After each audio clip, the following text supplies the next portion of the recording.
уағыз барысында бір жылататын уағыз айтыңызшы дейді. Жамағаттан сұраныс та солай. Оларға жауап береміз, бауырым, білім болса сен жылайсың. Білім болмаса сен жүрегіңде ол тазару болмаған болса жылай алмайсың. Өйткені жылаудың өзі жүрек тазарымен келеді. Саған қазір 10 минут емес, 1 сағат әсерлі уағыз айтылса сен жылай алмайсың. Өйткені қай жерде жылау керек екенін де білмейсің. Жылау үшін сол айтылып жатқан аяттың мағынасын түсінетін білім керек.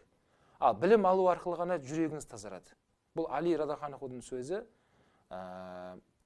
Мынау науқас адамға 3 күн бойы дәрі-дәрмек берілмесе, ол өмірден өтіп кетуі мүмкін дейді.